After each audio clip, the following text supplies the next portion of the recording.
This episode of Comics for Fun and Profit is brought to you by Comic Book Events. You know events where they take all the comics that you enjoy reading and they shoehorn them into a silly, high concept, foolish, could have been 4 issues, but let's stretch it out to an omega, an alpha, a 10 issues series that's delayed multiple times. And then let's also take all the comics that you love and are reading regularly and let's jam those in there so that they also no longer are good because the creative team either got yanked for these side quests or they were forced to change their narrative and their voice to fit the silly editorial direction that we all know is just a cash grab. I'm not going to say I hate them all. I sometimes play along and will chase and read some of these side quest books that I normally wouldn't to get more of the story. But ultimately, I'm usually always disappointed. It could have just been a fun standalone book without derailing the rest of the line. Again, this episode is brought to you by Comic Book Events. Enjoy. Thank you for listening to Comics for Fun and Profit. This is Kyle and Drew with your sneak peek at next week. Episode number 860 for comics originally releasing October 24th and October the 25th as we wind down this 10th month of 2023. But before Drew and I get into what's coming up in your local comic book shops this coming Tuesday and Wednesday, Drew, what you got for me? I got some questions that came in. Ooh, I love questions. You're stuck on a desert island.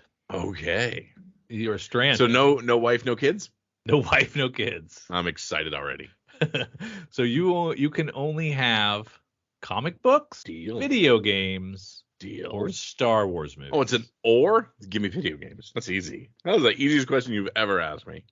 Okay. So you don't want you don't know how many. Okay. Here's the thing. It might just be Dig Dug. That's fine. I have finished roughly 1,000 comics in the past several years. I think I've finished 2 friggin' video games. Rolled credits on in the last few years. I don't get to finish things. Okay. I would love to finish a video game. So you would love to be stranded on a desert island with a video game console. If this was, I'm not sure if this came out as, oh no, you're stranded on a desert island, or congratulations, you're stranded on a desert island. No, it was oh no. Okay. Oh no, poor Kyle is stranded on a desert island. Yes. And all we can do is give him either comics, some video games, or some Star Wars to watch. And just because his existence is going to be so awful. But it sounds like you'd be okay with none of that. 100%. Turns out you get nothing but solitude. Also okay. But yeah, while I love me some comic books, I love me some Star Wars movies. It's easily boy, yeah. Because like you and I grew up in the era where I would get a singular NES video game for a 6-month span. Yeah. So I learned to play Mega Man 2 72 times in a week. Yeah. So I'm okay with repeat playing OG stuff and all that kind of stuff. So no issues there. And you give me like one of these, 800-hour RPGs. Boy, oh boy. You could get all the what are the little points for when you achievements? Yeah. Yes. You can get them all. Yeah. I could finally completely clear a game instead of crawling to a finish line. Yeah. I actually went video games too. Yeah. Just because I think there'd probably be more hours there. But you could start fires with the comics. Yeah, this is true. But I can find a way to start fires. But like there's a game out called like Baldur's Gate 3 that has like I think it's like 1,000 hours of cut scenes and like 900 endings and stuff. It's crazy. And like I'm I obviously don't have time for that, so it's not even in my wheelhouse of thoughts ever. But boy, it'd be nice if they're just like you have unlimited time. Is that an $80 game? No, it's just a regular 60. It's just it's based in D&D. So like you pick essentially a D&D character, create your class, and run through this game. And there's like a million of everything in it. Is that the one where you hump the bear? Yes, if you decide to be a druid class, you can do horrible things to animals and things. Yes. Oh, yeah, that sounds. This is what happens when you give player agency. But yes. And while it would be awesome to catch up and like currently read a book instead of always being 2 months behind. Yeah, I'm still picking the games. Yeah, I probably am like too. If I was picking for you, I would pick Star Wars so I could finally make you watch Clone Wars. It would just be the cartoons. Yeah, they're not cartoons; they're animated series. And that would be bad. That would be my nightmare. I'm stuck on a desert island with nothing but Clone Wars. All you have is Clone Wars and Rebels. Oh my god, that would be awful. All right, Kyle. Here's a conundrum. Would you rather be the Thing? You're always the rock monster, or would you rather be the Hulk, where sometimes you're Banner, but you can't control it? Hulk. Really? Yes. I think I was wondering about that. I'm not sure. I was on the fence. I mean, you're gonna go through a lot more clothes as the Hulk because you're just like, I don't know my pants. But yeah, I like the idea, at some point in that time being able to blend in and then just Then when the anger hits. Don't make me mad. Yeah, exactly. You make me mad. You wouldn't like me when I'm mad.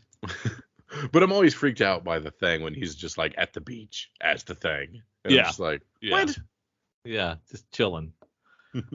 Yeah, you're probably right. Even though you would be out of control some of the time and not be in complete control, you would at some point be human and be able to just blend for a while and chill. Mm-hmm. That's true. I think that's the way to go. Okay. Would you rather live in Marvel's 616 universe or the Ultimate universe? I mean, there's nothing wrong with the 616. Granted, there's a lot of different superheroes running around, a lot of craziness, and it seems like any city I would ever choose would die at some point in time. Yeah. So what's the main? Okay, I know the Ultimate universe. It's like futuristic, correct? Mm-hmm. Yes, and it's in the news now because it's coming back, and then we'll be talking about it here in a second. Mm-hmm. Yeah. So, do I want to live in current times or do I want their future? I think their future is less depressing than our current state, which is kind of where 616 would be. Yeah. So I might want the future that was invented in the 80s rather than the future that is now. So I'm gonna roll the dice with the Ultimate, where all they were thinking of was the flying cars and the extraordinary technology instead of what we currently have as the future. All right. Well, in that vein, and the fact that Hickman and Checchetto are launching Ultimate Spider-Man here in a few months, our robot overlords have decided to share with us the top comic characters from the Ultimate Universe, Kyle. Number 1, Spider-Man. Number 1 is Spider-Man. That was I knew you were going to get that one. Yeah. Now, will you get any more? Because I don't know that you've read any Ultimate stuff. You've seen it in the bargain bins. 100%. So, like, the Fantastic Four is in the Ultimate Universe. Yes. Are those individually being named? No. Well, yes and no. The Ultimate Fantastic Four is number 6. Okay. Wolverine. I'll give you Ultimate X-Men. Okay. I just remember seeing an Ultimates version of X-Men. What number was that? Ultimate X-Men are 5. Who else do I want? Captain America. I'll give you the. Is it Ultimate Avengers? Yeah, the Ultimate. Well, the Ultimate Avengers are actually called the Ultimates. Yeah. It's a more edgy version of the Avengers, featuring Ultimate Cap and Ultimate Thor. But yeah, Ultimate X-Men has Ultimate Wolverine and Ultimate Jean Grey. Okay, so we're actually going with titles and not people. I was thinking. Well, yes and no. Those are the groups that were on there, and the individuals that you named were not. Okay. But other individuals are named. I'm going through books because I remember a few. I should have given you the option of the 2099. Yeah. That should have been in there. That should have been one of our choices. I too am going to go Ultimate. Yeah. See, I remember Cap. I remember obviously Spider. I think that's probably all I got off the top of my head. At number 2, they give it to Spider-Woman.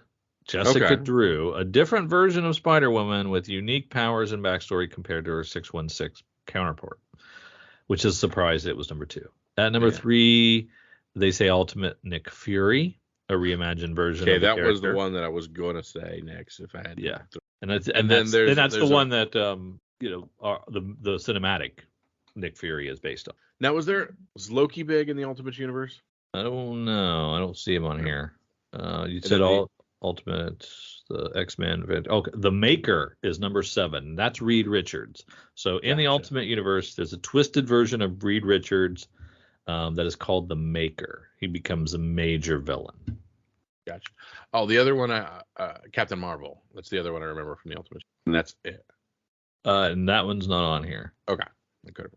At rank, that was 7. At 8, we have Kitty Pryde, and not listed in as a part of the Ultimate X-Men, but obviously she was.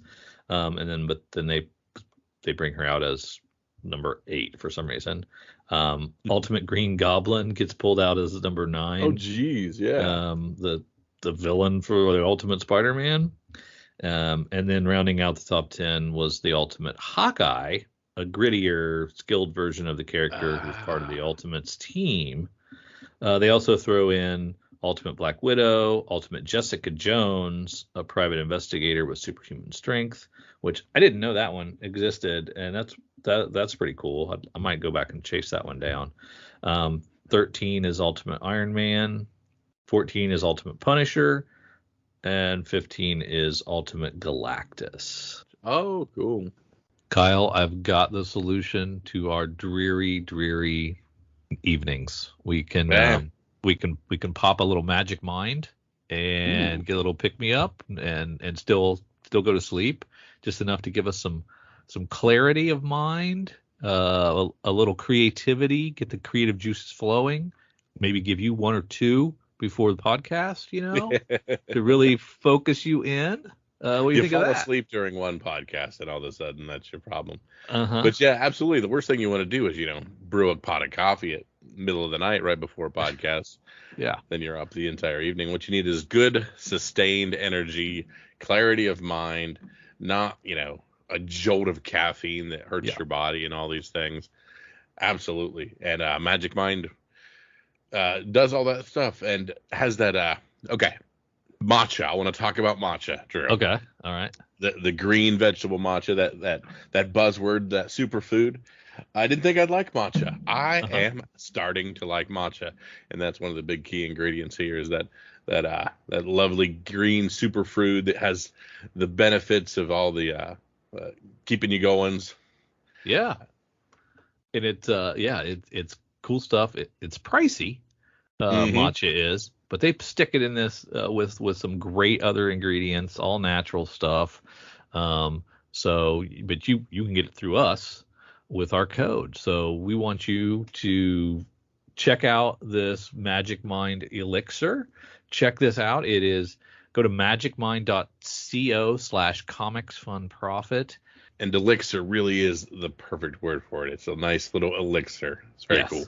For sure.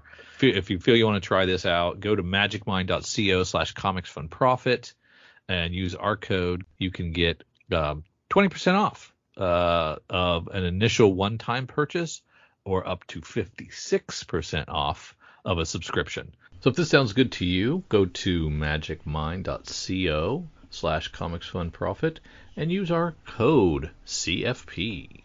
You can get up to 56% off your subscription for the next 10 days with the code CFP, or you can just use that discount code CFP at magicmind.co/comicsfunprofit to get 20% off a one-time purchase. Just to sample, dip your toe, check it out. So why are we talking about Ultimates again, Kyle? Well, if we flip on over to the Marvel catalog. What is new again? Yes, we're going to revisit. Marvel's going to revisit those. This is the November catalog for January releases from Marvel. January, February, typically down months, but they're launching new Ultimates, so that's more than we've gotten in many different years. That's something that could, and it is Hickman and Chichetto. A lot of Hickman people. Big fans. Some of us think he's a little hard to grasp, get into. So we'll see. We'll see how that goes. But that's not our lead, is it? Is that our lead? Yeah, it is. It is our lead. Ultimate Spider-Man, Hickman, Chichetto, tons of covers. How much is it? $6, 40 pages. Yep. Bold new take on Spider-Man, with this the debut title of the new line of Ultimate Comics. After the events of Ultimate Invasion, the world needs a hero who will rise up and take that responsibility, prepared to be entangled in a web of mystery and excitement as this all-new Ultimate Spider-Man comic redefines the wall crawler for the 21st century. Yeah, so kind of interesting. Yeah. Then we're gonna I mean, I'll probably read that. I'll probably read that. So in these costume teasers, it's looking like they're giving him the Black Venom suit and they're giving him the 2099 suit. Is that what's going on? Yeah, maybe like in the shadow, like half and half or something. It's very intriguing. Then we have Avengers Twilight with Chip Zdarsky and Daniel Acuna. So it's a new Avengers title. Yeah. In a gleaming new world of prosperity, Captain America is no more, but Steve Rogers still exists, floating through an America where freedom is an illusion, where the Avengers are strangers and his friends are long dead. But is the dream? How do you assemble Avengers in a world that doesn't want them? Plus, a behind-the-scenes look at the making of this issue. Yeah, the art style is not really something I love, but it's okay. Okay, yeah. As I look in there, it's very neon. Yeah, a little washed. Yeah. Then we're gonna go with Fall of the House of X. This is Jerry Duggan, so X-Men, and then Rise of the Powers of X. Here we go with our. So these are different versions of our people. Is that what's going on? Wow, that don't look like Professor X. I know. Oh, I see what you're saying. Yeah, who knows? Who knows what's happened? You haven't been reading X-Men either. Man, I couldn't keep up if I had a desert island. Exactly. So a lot of X stuff. 10 years later, it seems to be the theme. That's a great Alexandra Lozano cover on that Rise of the Powers of X. Really good. Which one is that? It is on the next page after the Fall of the House of X. Digital 15. Oh, okay. Yeah, I'm not that impressed. I love that. I just think it's very well done. I like it. It's a nice little blend between digital and actual drawn style. And there's like subtleties in the fact that Mystique has slightly morphed with Wolverine claws. I like that kind of thing. Okay. You're allowed. Yeah. The new Cable, Fabian Nzenza and Scott Eaton with a Whilce Portacio cover. Got lots of pouches. Yes, that's what I like to see. That's like my Cable with pouches. Then we're gonna go with Dead X-Men. My goodness, got all kinds of crazy stuff. Yeah. And then the Resurrection of Magneto, #1. That's also a new launch. On Krakoa, resurrection from the dead was as easy as completing the circuit, but Krakoa fell. The time of easy miracles is over, and only the hard roads are left. Now it falls to storm as the epic conclusion of the Krakoa ages looms to bring their oldest enemy home to fight against the fall of the House of X. But after all he did and all that was done to him, can Magneto bear to return to rest? Then we're stuck in Gang War still with Amazing Spider-Man 41. Oh crap, we forgot Gang Wars. Yep, still doing Gang War.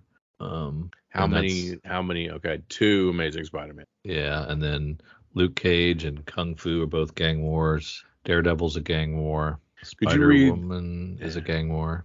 So in that Amazing Spider-Man 42 on Digital 23, could you read me the name of that variant in the postage stamp in that one? The Alex Suviak one. Wolverine variant. The Wolverine variant. We have to say it 3 times now, apparently. Is it like Beetlejuice, exactly. Oh my goodness. Candyman. Let's see, Miles Morales is also a Gang War. Kid Venom. I don't know if he's not a Gang War. So Kid Venom Origins #1.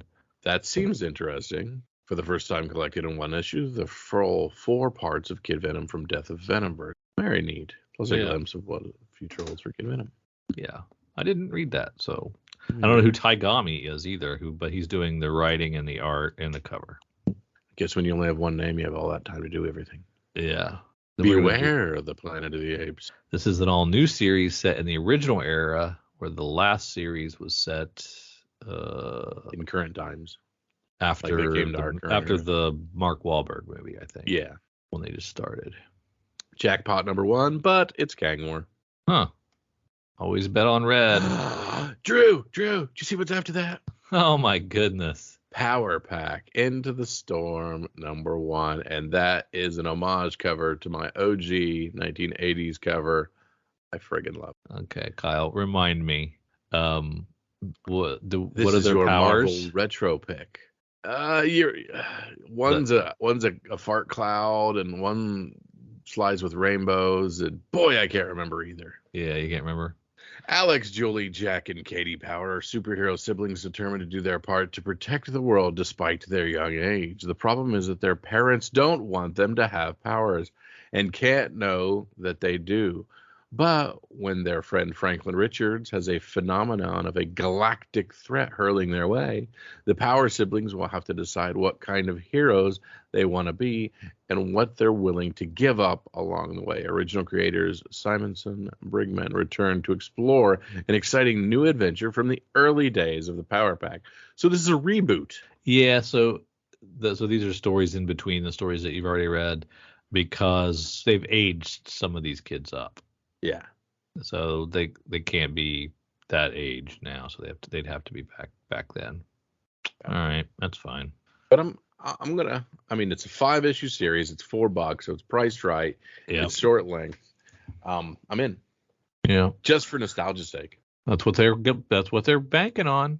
Giant size Spider-Man, $7 by Cody Ziegler. Giant size 50th. So this is legacy giant size? Is this the 50th giant size Spider-Man there's been? Is that what they're saying? Or is this the 50th anniversary of giant sizing? This is just the first of more exciting giant size featuring your favorite characters releasing through the first half of this year. Huh. I don't know. Well, I mean, we don't trust Marvel anyway when they're counting, so they just make shit up. Why does Spider-Man need a lightning sword? Why not? I get it, but like... I mean, he's fighting... You punch through walls. Venom there, so that's a challenge. And it looks like Venom also has a sword, maybe. So yeah. Wolverine variant cover for Spider-Man 2099. That's all. That's an homage, of course. Yeah. Miguel O'Hara, Spider-Man 2099, number 1. Steve Orlando, Devmila Pramanik. Whew. $5. What happened? What does it mean when you just are starting to notice less and less creators? It's going to be a weekly. The Spider-Man 2099 is just going to be a weekly. Oh, dang. And it's got different artists on different issues. So I like the David Baldeón cover there too. So I guess we're not going to have artistic consistency throughout this 5-issue series. No. But you do have to buy all 5 of them for the month. And number 2 involves your boy, Moon Knight 2090. Oh, I didn't. I went right by that. How come? Oh, there he is. The Lunar Tomb of Dracula. Mm-hmm. So, yeah, all 5 of them. What do we think of that? No. I mean... Yeah. And then we're going to have... we're going to relaunch Vengeance of the Moon Knight. I thought he was dead. He's not dead? He was dead for a month. Come on now. All right, I don't know what I'm thinking.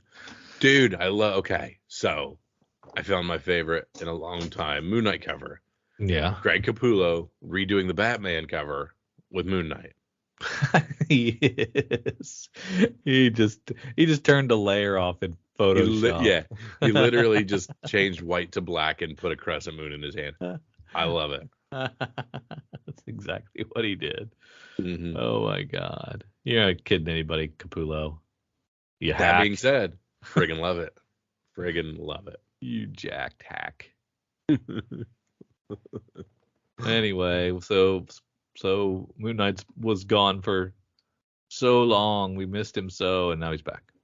Glad in the black I didn't even get a chance to mourn him. He hasn't even died yet, and I know he's here as yet to come down. I don't even miss him.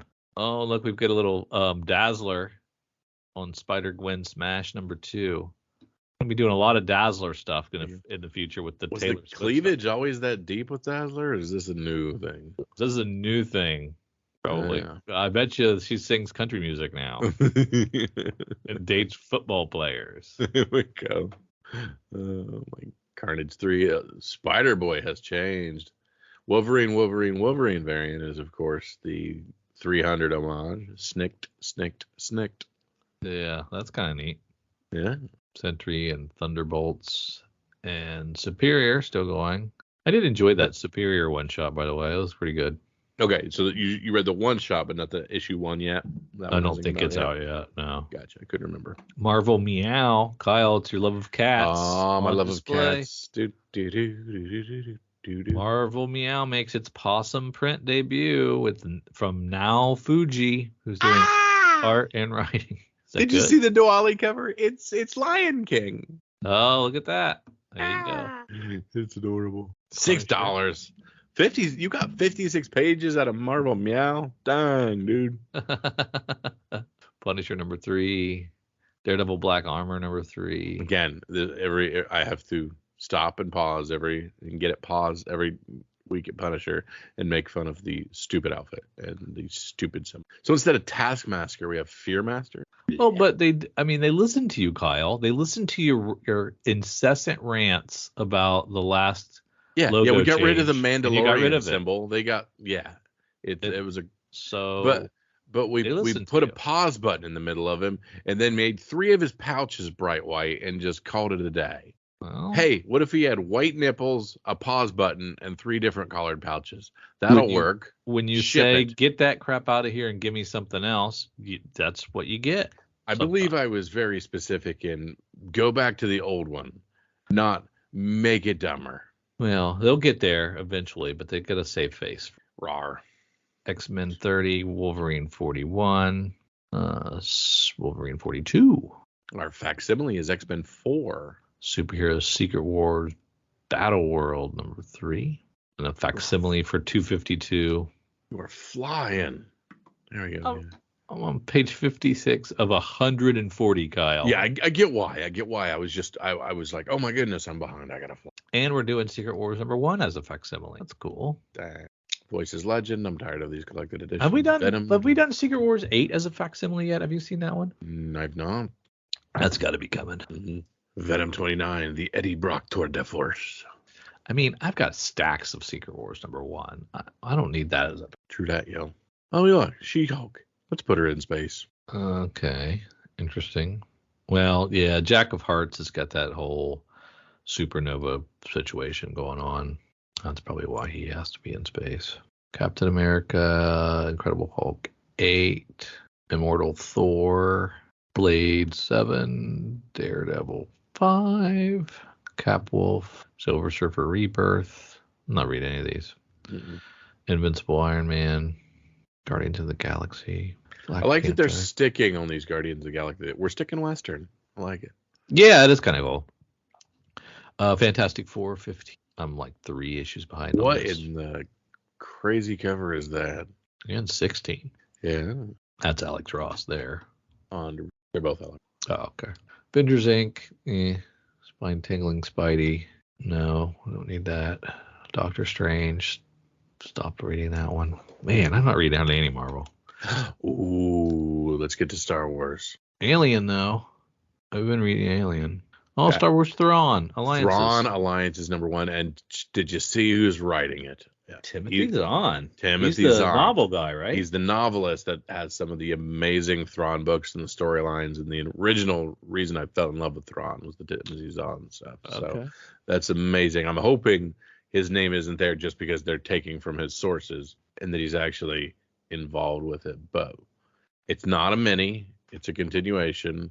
And took us a while to get Thrawn in Ahsoka, and I was a little underwhelmed. Again. Is that wrong? Yeah, again, if had you watched Rebels, you would have 3 seasons of Thrawn, and therefore this is a continuation instead of you just building up and waiting for him to quote unquote appear when he appeared years ago. It would have been in cartoon, sure. Animated. And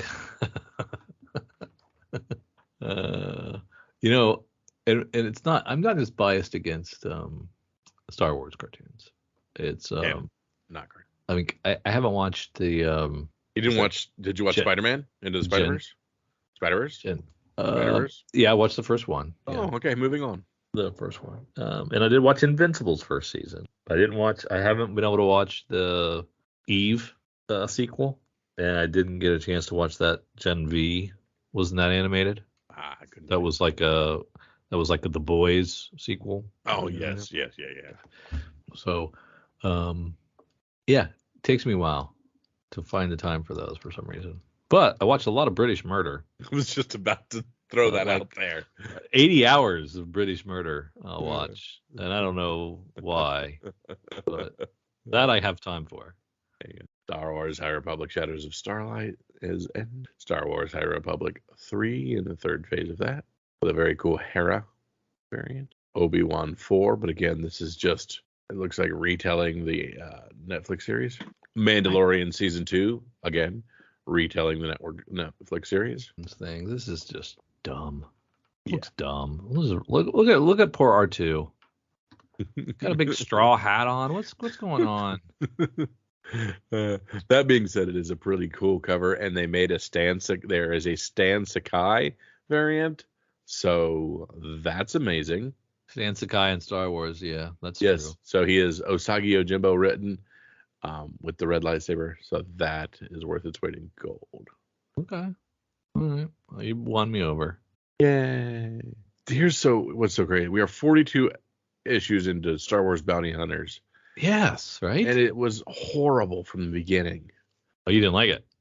No, it was not good. It was muddled, and then we're trying to cram too many dumb things, and then get a new character, and then the idea of what isn't a bounty hunter gets muddled, and it's just like bleh. Yeah, look at these bounty hunters here in the variant covers. I don't know who those guys are.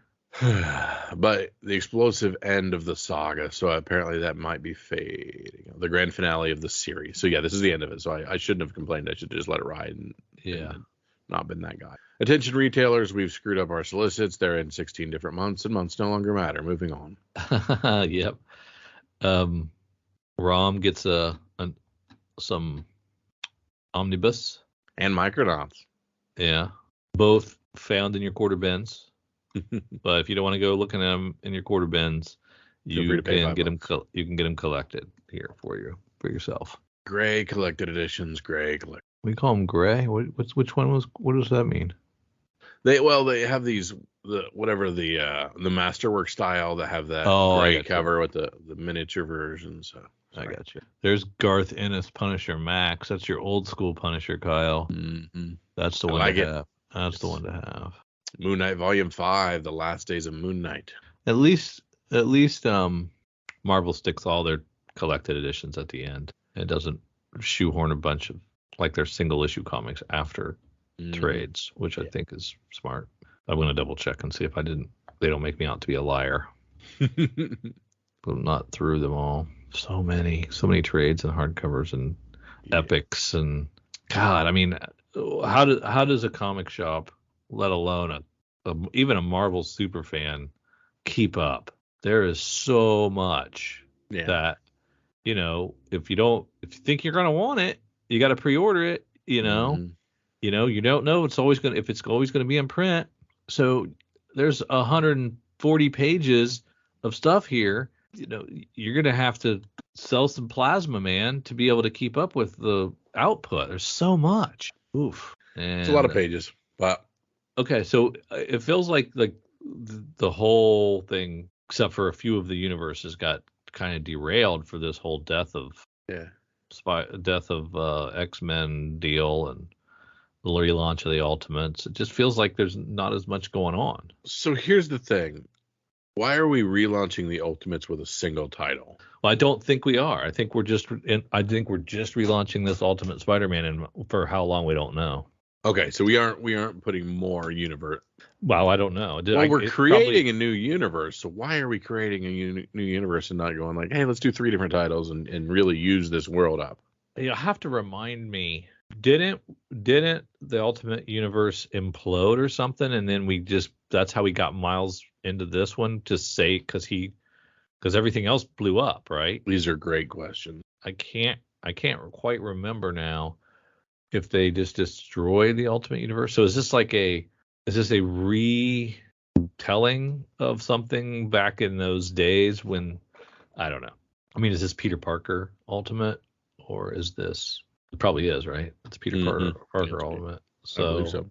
He's the one that died when we got Miles. So is this like before then? I don't know. Or is it a whole new thing? Yeah, we're technically not saying who it. I mean, nowhere in the solicit does it say Peter Parker, but it is the Peter Parker uniform. Yeah. Of course, I didn't read in Ultimate, so that's my own fault for not knowing what's going on. I forgot about Ultimate Invasion. Did it even come out yet? Did it come out yet? Very possible not. I don't know. I don't even know. I don't think it has. So maybe we'll know something soon. It's possible. All right. Forget you, Marvel, trying to take all my money. Time for a break from our show to pay the bills. Check out beacons.ai/comicsfunprofit for all the C4 FAP links you could ever need, all in one place. You can provide feedback, listen, support, share, enjoy these. We have our Patreon there. You can buy us a beer or a coffee. You can check out our Instagrams, our Twitters, our Facebooks. Check out our YouTube page. You can email us. You can listen to our podcasts on Patreon, if you're a subscriber, on Apple Podcasts, Spotify, on Podbean. We have Google Podcasts on there. We have an Amazon wish list. You want to buy Kyle and I something? Fine. You can do that here. We appreciate it. We have Kyle's RPG podcast listed on there, so you can check out his Dork Day Afternoon offerings. We have Cowabunga links, so you can check out the Cowabunga Deep Discount FOC and pre-order list. Get on that. That's RLCS, so you can check that out as well. And we want to just give you opportunities to say hi, to check out what we're doing, support us if you would like, or just listen. Check out beacons.ai/comicsfunprofit for all the C4 FAP links you could ever need. Thanks. Back to the show. Let's go over to... well, we're not going to... My comics heating up, right? Cover price. Yeah. Cover price. My bad. Well, yeah. You're right. It is. Is it comics heating up that houses it? Yeah. Just read it wrong there. But yeah, we are on Cover Price looking at their top 10 for October 16th is when they're creating this. Oh my goodness, Kyle. Look at that. Yes, I'm just relishing. Number 1, Duke number 1, the Ashcan Cobra Commander New York Comic Con eBay spot foil, limited to 1,000. There are spoilers in this. Do we want to read or do we just kind of want to move on? Yeah, it's up to you, man. I don't care. Want to skip it? 302 copies sold, $89 for raw. 302? Yeah. Holy moly. Those who wanted a copy had to purchase it through eBay and could only pick it up at the convention at the eBay booth. However, additional copies were also provided via the eBay live streaming service for those unable to attend the convention. Oh, it's a New York Comic. Dude, I've seen so many creators posting their positive COVID results from that were at New York Comic Con. Oh my God. What is going on? It's back. Okay. I went gaga for this last week. Yeah, you did. American Psycho 1 in 10, the business card variant. Man, that's so cool. 'Tis the season for classic slasher IPs. It's the perfect time for American Psycho to make a resurgence, and Massive knocked it out of the park with a brilliant business card variant. This incredible heat on the aftermarket also helped spike this cover's metal and foil convention versions to reaching astronomical prices. Though this 1 in 10 is no consolation prize as it continues to increase in value, issues 2 and 3 will also feature business cards from other American Psycho characters. These will be popular for a very long time. We tracked 33 copies on the secondary market. $50 was the high for a raw. $43 if you're really that. For a 1 in 10, we're going quad ratio. Drew, quad ratio. Yeah, I mean, that's fine, but I think you're going to get diminishing returns on any other characters besides. I almost made this my Aaron Churchill Memorial ratio pick of the week, but I did not. Yeah, you should have. I should have. By the way, Aaron Churchill, not dead. No, he's not. Very much alive. Yes. At rank 3, we have the Omega Man Volume 1, number 3. Blah, blah, blah. Jason Momoa, blah, blah, blah. Might be low. 58 copies. $400 for a 9.8. Dang. And $83 for Near Mint Raw. Rank 4, we have Dazzler 1-1. 52 copies, continuing to sell Dazzler. Of course, we are thinking perhaps Taylor Swift. $115 for CGC 9.6. $13 for Very. Okay, and here at 5, we have the Spawn Universe Sampler 2023 Dexter Soy New York Comic Con Spawn Universe panel, signed in red ink, limited to only 250 copies. Duh, that's going to be well sought out. Yeah. 12 copies at the secondary market. $550 was the high for a raw. $444 was the aggregate. So this will be our last big con for a while, though, so we can put these stupid exclusives to bed for a while. Just put our head down and get through them. Transformers #1, the 2023 New York Comic Con eBay Big Clutch Foil, limited to 1,000. Yeah, more eBay exclusives. I'm going to read this one. Blah, blah, blah. eBay exclusives at New York Comic Con that's shaking the aftermarket. While it was amongst 63 other foil books that took New York Comic Con by storm, this was one of the few key books available at the convention, featuring the permanent death of fan favorite Bumblebee, as they talked about during the panel. This series is playing for keeps, and one collector did so as well with the purchase of a CGC 10.0 at a massive $1,100, Drew. That's an impressive sale, and points to the hype this series is garnering. 26 copies on the secondary market. High sale of $1,119 for CGC 10.0, $113, the average. There's your 10.0s you were asking for. There's a 10.0. It only took, and shocker, it was 10 years of doing this show. It was made up ahead of time. Yeah. Lobo 1, Jason Momoa, James Gunn, 22 copies sold. CGC 9.8 for $153. Still a $10 book. Okay. At rank 8, I like this guy. Batman and Robin 2, the Leslie Leroy Lee 1-in-25. The Hush storyline is considered one of the best to come out of any modern Batman title. Fans have wanted a follow-up for years, and this issue may be on the verge of something. We got a teaser of who, Drew? Shush. In issue 1. But this book marks the first full appearance. This 1-in-25 from Leroy Lee was the one fans were after, as it featured the only cover spot sporting Shush. 29 copies, $47 for a raw was the high, $38 the average. It's not quite double. Blah, blah, blah. Transformers #1, foil, the 1-in-100. Transformers, San Diego Comic-Con, New York Comic-Con, $380 for CGC 9.8, $177, the fair market value. And at rank 10, we have Duke #1, the ash can for the 2023 New York Comic Con. Again, the Energon panel giveaway one. In that panel, it was announced that Duke will appear in Transformers 2, and that the Energon universe occurs before the G.I. Joe and Cobra organizations have been formed. This is not a prequel, and the Energon universe is chronological. According to Skybound, this is like the MCU before the Avengers assembled. In this continuity, G.I. Joe and Cobra don't exist yet, and we'll get to explore how they came to be. This shared universe has reinvigorated swaths of the community, and this book is the epitome of that excitement. 16 copies on the secondary market. High sale of $100 for raw.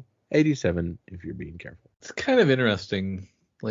So Kirkman's able to buy these properties that couldn't be given away from Hasbro or IDW, and nobody was reading these in any quantities, right? Well, I mean, I guess G.I. Joe's 300 issue did pretty well.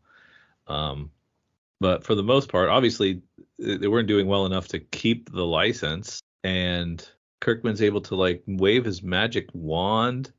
Let's smush them all together. Boom. Let's make Transformers and G.I. Joe in the same friggin' universe and cross them over, and boom, we got this.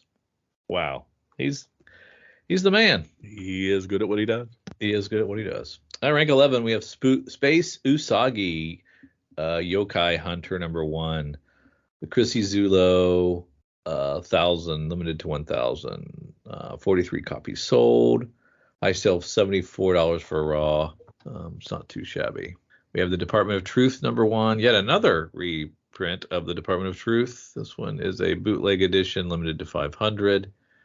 They were limited to 75 a day. Each person allowed a copy. Only 13 copies of this sold, though.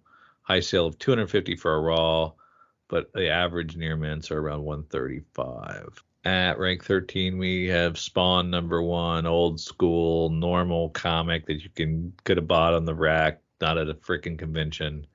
36 copies sold. High sale of 167 for a CGC 98. Raw's around 34. I think that's a little down. Yes, definitely down. Rank 14, we have Marvel Secret Wars #8, Black Suit Spidey. This is the direct edition. 29 copies sold. High sale of 550 for a CGC 98.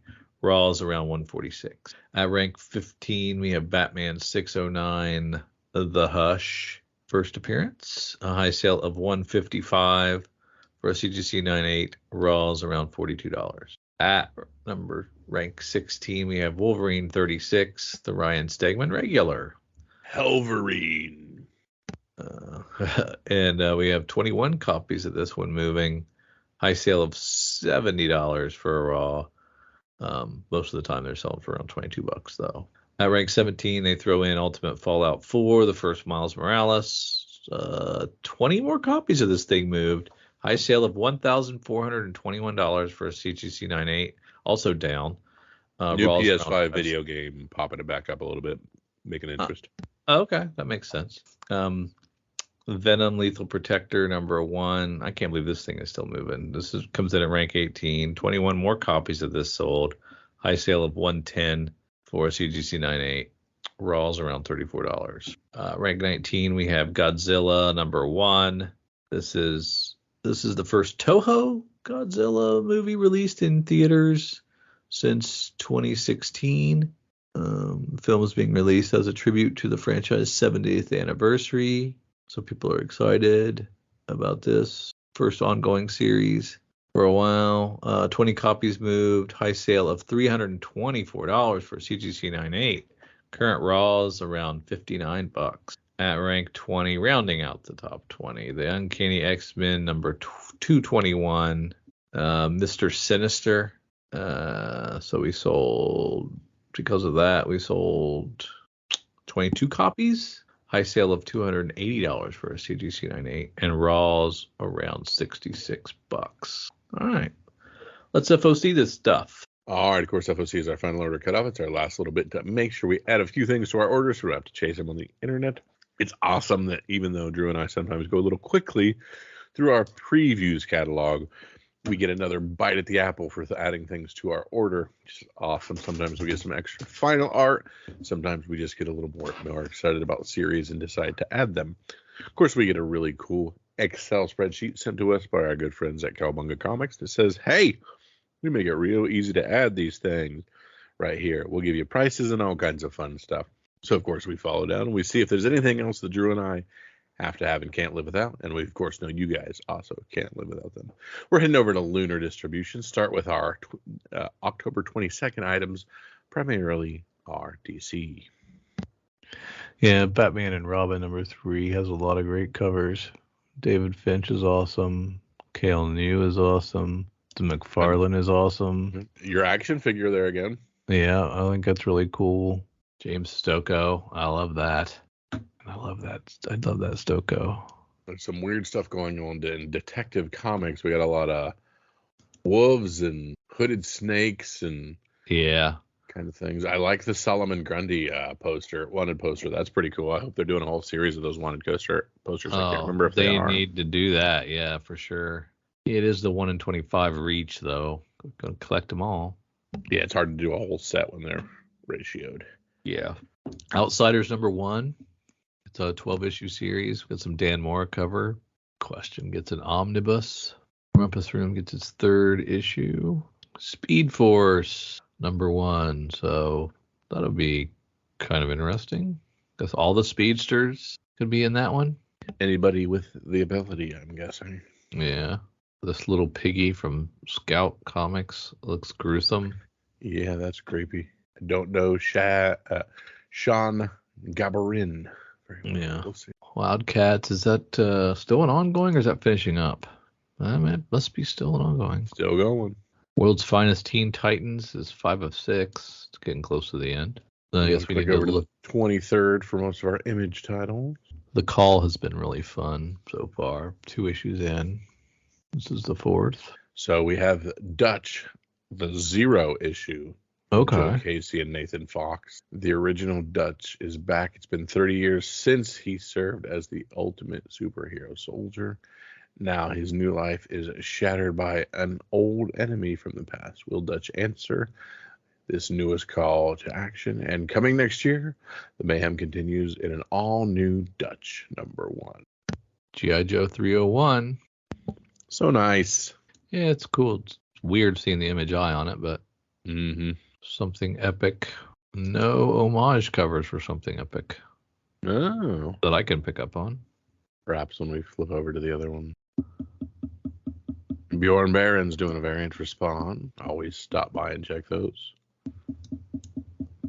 Of course, Walking Dead Deluxe. All right, now I'm heading over to Boom Studios and see what Boom has for us for these FOC. Lotus Land #1. Yeah. That is, who's doing that? Darcy Van Polgeist. I almost said Poltergeist when I was reading it. Yeah, interesting. Vancouver of the future, painted with ultra-modern decay. A groundbreaking advancement in technology promises an end to entropy itself. A little too hard to understand. Retired police detective is called to investigate one last case. Okay, that I can get my mind around. A little better. Kalo Philippe is the artist. What's Marvel pooping out? Gang War First Strike. I gotta know it. Get on the ground floor of 3 months of gang war. Is it 3 months? Is it 4 months? I thought it was 3. That's a lot of months. They're not showing us the Spider-Gwen Smash negative space Virgin variant, but it will be nice. The Peach Momoko Spider-Gwen Smash is a really good cover. I like that. Howard the Duck gets a #1. Very cool. Yeah. This is not the Zdarsky, right? Yeah, it is. It's a one shot based on the last Zdarsky run. Okay. Yeah. Or Star Wars. I do like the action figure variant for BT1. It's kind of cool. Where is BT1? Right here in the Star Wars section with droids. Oh, okay. I gotcha. Facsimile for Uncanny X-Men 142. Of course, the Sentinels. Wow. X-Men Blue Origins #1. The EM-Gist Mystique variant. That is super well done. I love that cover. Even more than the make-out cover that we have. So small, I can't even see them. I gotta blow them up. Old guy alert. Hold on. Oh, okay. There we go. Man, not much as far as mid-tier publishers anymore, is there? Yeah. From Dynamite, we have The Wheel of Time Great Hunt #1. In this exciting new comic adaptation of Robert Jordan's Wheel of Time series, the monumentous events related to the prologue of the novel, The Great Hunt, are brought to vivid life.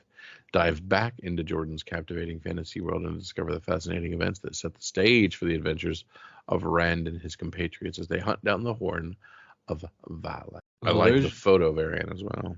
There's your American Psycho Brooder business card. Yeah, very cool. That doesn't look to be a ratio. Oh, that's cool.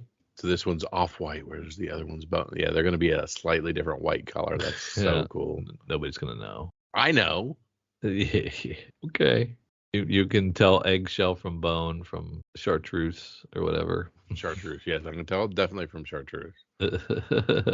Deep cuts, drive like hell.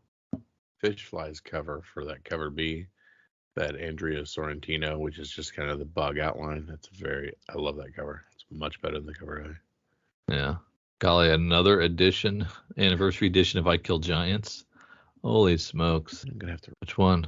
Great Cleric graphic novel, volume 6. I really years, so I gotta start reading. Lunar Lodge by Tyler Marcika and Mirko Kolak. Mary Jane Easy, especially especially when your spouse is hiding a monstrous secret. That's a Dark Horse book. What is with these Rumpus Room covers? Oh, that is awesome. They have the cross stitch cover, the cover sheet. Did I miss these in the first ones? Cross stitch ones? I don't think I've seen that one before. It is a cross stitch of two wizards making out while a unicorn watches. That is weird. That's the coolest thing I've seen in a long time. Not Grandma's cross stitch. No. Not Live, Laugh, Love. Yeah. Siphon gets a second volume. I think I read Siphon 1, and that was meh. All right, Drew, this is the point of the podcast where I ask for your FOC pick of the week. I don't know, man. I'm kind of leaning towards Little Piggy. That's all. It is gross. But I don't know. There's something about it. Sean Gabarin, Carlos Lopez, from Scout Comics. This Little Piggy. Is it a cop out to do G.I. Joe? No. I'm just very excited. That's good. Let's do it. So this is okay. So there's the one shot and then there's 301. I'm excited for 301, the series. Oh, okay. There is the one shot, isn't there? Yes. So that's a tough one then. What are you gonna do? Yeah, this is really tough because my favorite cover is the 1 in 10 with Snake Eyes on the cover because the answer to any question is Snake Eye. I'm gonna take a flyer. I'm gonna go 301 ratio 1 in 10 Snake Eyes cover as my Aaron Churchill Memorial ratio FOC pick of the week. And Aaron is not dead.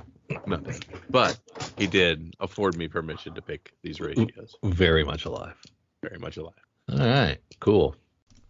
As you know, our LCS is Cowabunga Comics, Lake Country, Wisconsin's best pop culture destination for new comics, back issues, gaming, retro video games, vinyl, and figures. Give them a call, 262-569-9999. Check them out online at cowabungacomics.com or follow them on Twitter at Incredicow. They are our LCS, and we utilize their deep discount mail order service to bring Oconomowoc, Wisconsin closer to us. They'll take care of you. Tell them Drew and Kyle sent you. Say hi to Eric and James from us. If you need an LCS, you can't go wrong with Cowabunga Comics. That's hot tennis. Yeah, heading over to our good friends at comicbookinvest.com. And Drew, I'm super excited. You know why? Why? Because the number one book is not a friggin' New York Comic Con book. In fact, I don't think anything on here is a New York Comic Con book. That is dope. But the number one book is this Wolverine comic that there's 5 in existence. Wolverine #1, and it's the Deadpool. 3 separate Raw auctions ended this week for this tough to find variant ranging from $1,400 to $1,600. These were 3 not near mint copies, as well as the seller did an excellent job pointing out any and all defects.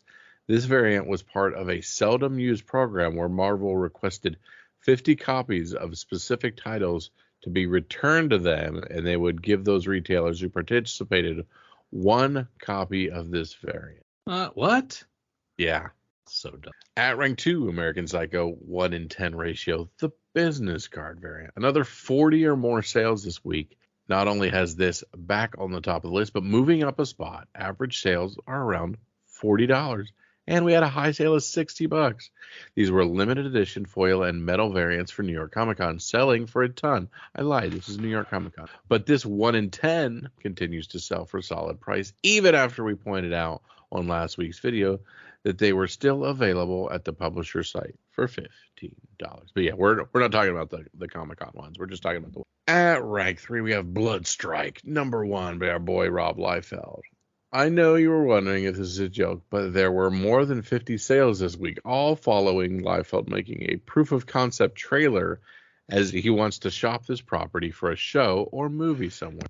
High $15 raw sales is out of left field, as 9.8s roll on you between $50 and $130. That said, most sales still close in around $3 or $4, as this is still a dollar bin buck. But 90s gimmicks always have a place in our boxes for the nostalgia. Run the Blood. At rank 4, we have Wolverine 36, second print, 1:25 ratio. We love those second print ratios, don't we, Drew? Yeah, big fan. This book just won't go away, as folks can't seem to get enough of Wolverine. Strange, since we know this quote-unquote character won't last, as we have solicits for the upcoming Sabretooth War. But collectors keep spending their money. Yes, this is another Marvel second print incentive that only had about a half dozen sales this week. But those sales were significant. Average sales were between $90 and $130 with a high of $150. At rank 5, Godzilla #1. Lots of kaiju action lately, with Godzilla teases in the new Monarch shows, as well as that fun crossover at DC this week with JLA versus Godzilla versus King Kong. About 50 sales in the last 2 weeks, with $40 averages on all sales and a high of $90. Also worth noting, a $336 auction for a CGC 9.8 at Heritage. At rank 6, we have Lobo #1. Omega Man 3 is still selling well, but volumes are down a little this past week, so it seems some attention has spilled over to this first solo series. Much like X-Men 130 sales bringing Dazzler #1 up, same here. This is the Lobo we all know and love, not the orange and purple tights, but about 40 sales this week, with prices only around $10. Another cheap book on the come up, with some extra attention just thrown its way. At rank 7, Batman and Robin 2, 1:25. Shush, shush, shush.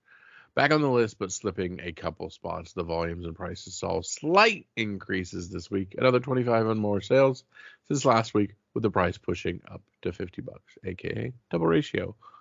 Gargoyles #1. News out of New York Comic Con about a possible live-action series adaptation being talked about has this nostalgic comic book back on the list. Over 25 sales this week. Newsstands high $130, direct sale high $80. CGC 9.8 over $300. And this isn't the one we just had in. This is the OG. Gotcha. So just FYI, one that just came out. At rank 9, we have Uncanny X-Men 221. We're all looking forward to X-Men 97, and it looks like Sinister will be the big bad for the series. About 50 sales in the last 2 weeks. Have all prices hitting $50 again. This is one of those books that just seems to be coming back around. At rank 10, we have Thundercats #1. Drew, another New York Comic Con announcement has this book back on folks' radar. A new series coming from Dynamite has collectors looking back at the original. Only about a dozen sales, but CGC 9.6 has nearly doubled in price from $130 last week to $275 after this announcement. That's crazy. Yes. And notable sale notes from them. Avengers 57, a CGC 9.6 is, of course, the first Vision. This book has had quite the ride over the last 2 years, hitting highs of $9,000 and lows down to $4,000. It appears to be back up from $5,500 last September to a couple $8,000 sales that ended up end of last year, up to the recent $9,000 sale this week at Harris. At the other notable sales file, these are not ranked, they're just notable. Amazing Adventures #1, a CGC 8.0. This is, of course, a Stan Lee and Jack Kirby joint. This week is all about the kaiju. Here we have a classic Lee and Kirby creation in Tor. Okay, maybe not the most well-known creation of that duo, but still a decent grade for this beautiful yellow cover. A $1,560 sale seems like a reasonable price, and it is up a couple $100 from the $1,300 sale back in the spring. All right. That's fine. And now, Drew, it's time for what everybody's come to. We are all waiting for our sneak peek at next week, Drew. Let's look at what's coming out in our local comic shops this coming Tuesday and Wednesday and see what we need to find. Starting with our lunar distributions items and those releasing on the 22nd. Not the 22nd. Sorry, looking at the wrong thing. 24th, I guess. 24th, because there is no 23rd. Action's got some pretty covers. Man. Very cool. All American Comics 16 facsimile. What do they want for that? $7. Golly. That Taj tenfold cardstock for Amazon Attack is quite good. Got Gotham War, Red Hood 2. Oh, the Detective Chimp casebook comes out. It's all previously released material, but still stuff I haven't read. Flash number 2 having a Bjorn Barons cardstock variant. Ooh, look at that Del Auto for Harley Quinn 33. Is it as good as the Jenny Frizen, though? Yes. I don't know. It's a pretty good Frizen. Is that a new Human Target, or is that a collect? That's a collected. It's a collected volume from 2020. More weird Penguin. Wonder Woman gets second printing for the first issue, and the second issue is out. Yeah, second printing of that Jim Lee cover. And over on the 25th, got Edenwood number 1. What's that? Oh, Tony S. Daniel. That's right. And we have Greylock number 1 from Scout Comics. Magic is a commodity. Potions are sold at corner stores. Orcs and dwarves earn a living in cubicles, not battlefields, but there are those who resist the House of Magi's laws, branding a criminal and forcing to live as a ward for hire. There's a spell slinger they call. Gone is that distillery imprint. That's a publisher. The publisher is Distillery, isn't it? Okay. Mm-hmm. And this is Jock doing the writing and the art. Correctly spelled, Jock. The right Jock. Ice Cream Man gets fun covers. A little Walking Dead homage there.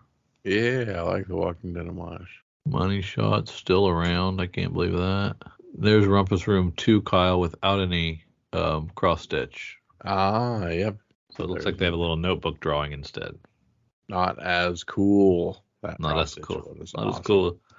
Doesn't do as much for you. 13 Origins Zappalati number 1. It's just a weird title. Mm-hmm. Does not roll off the tongue. Void Rivals 5. That'll be fun. The last one was so good. So darn good. Explore the Energon Youth. Furthest Place from Here is back with issue 15. And Wrong Earth, 1 of 2. Down to our boom titles. Don't forget our Two Graves trade. Yes. Image. Yeah. The one thing being sold by Diamond of Image. My goodness. We also have Slow Burn number 1. Okay. Fleeing a botched robbery in New York City, a junkie, her dying partner, and a dementia-ridden old man pull into a coal mining ghost town in central Pennsylvania. Oh, yeah, that's Ollie Masters, our boy from the kitchen. Yep. You might have to give it all 5 issues because I hear it's slow burn. Oh. Captain Marvel number 1, back with a new volume. Who's doing it this time instead of what's her face? Alyssa Wong is doing it this time. Daredevil number 1 going to a second print with a ratio 1:25. Who knows if it earned it or they're just playing it. Marvel Zombies Black, White, and Blood. People are clamoring for that. Think people will be looking for that. Heck yeah. I was wondering, maybe. Del Auto on the cover A and Bjorn Barons on the cover B. Yeah, it's pretty good 1-2 punch there. Yeah. Star Wars, Dr. A for 37 has a Darth Maul anniversary issue of him with his robot legs. I like it. Down to our smaller publishers, I am looking. Dark Space Dungeon. Is that a sequel? So Dark Spaces was this is Scott Snyder and Hayden Sherman. Reunite for the next installment in Dark Spaces anthology. Yeah. Okay. Interesting cover, though. Yeah. Dark Horse gives us Drive Like Hell from Rich Duick. One last big job and then retirement for the con. Did you talk about Edenwood when we get through the other things? Tony S. Daniels. Yeah, I touched on who it was, but I didn't read the solicit. It just looked too fantasy for me. No, sir. Giant Robot Hellboy. What? Greylock you touched on. Mm-hmm. Harriet Tubman Demon Slayer number 2. I really was a fan of that first one. Big fan of the first one, yeah.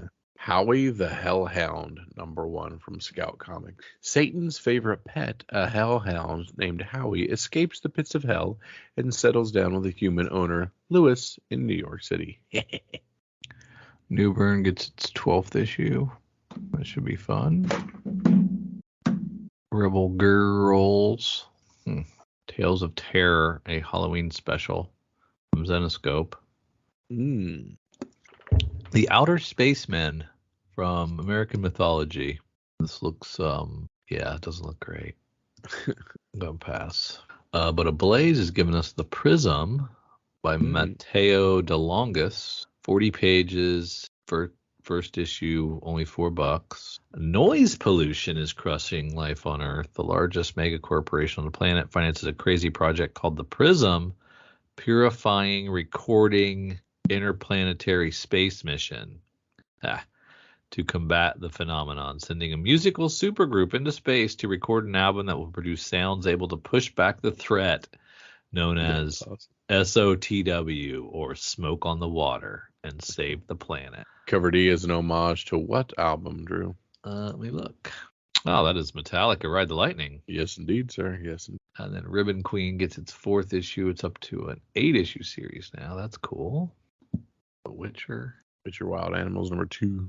All right, Drew, this is the point of the podcast where I ask for your pick of the week. What is your one book to make sure you go into your local comic book shop this coming Tuesday or Wednesday, and you gotta leave with it because you don't want to chase it? Man, I think you called it for me. I think it's got to be the Prism #1, and I'm going to go with the Metallica homage. I like it. Very cool.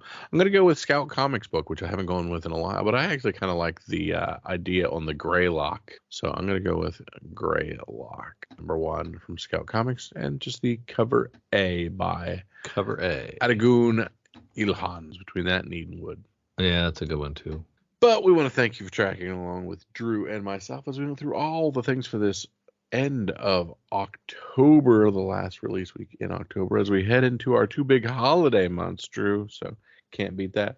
If you want more from Drew and myself, head on over to patreon.com, throw a couple bucks, be part of the Slack channel, get all the cool, interesting stuff early or ad-free, and all kinds of cool fun we do. For Drew and for myself, see ya. In a world ravaged by war and chaos, a group of survivors must band together to brave the dangers of a post-apocalyptic landscape. The year is 2000, and the world has been plunged into darkness. The nuclear fires have burned out, leaving behind a wasteland of ruins and radiation. But amidst the rubble and despair, a glimmer of hope still remains. Join Dork Day Afternoon as they face off against marauding gangs, enemy soldiers, and even the harsh elements themselves in the world of Twilight 2000. Will our heroes survive the challenges ahead? Can they keep their own humanity intact? Or will they succumb to the harsh realities of life after the end of the world? 2 past midnight. An actual play podcast by Dork Day Afternoon.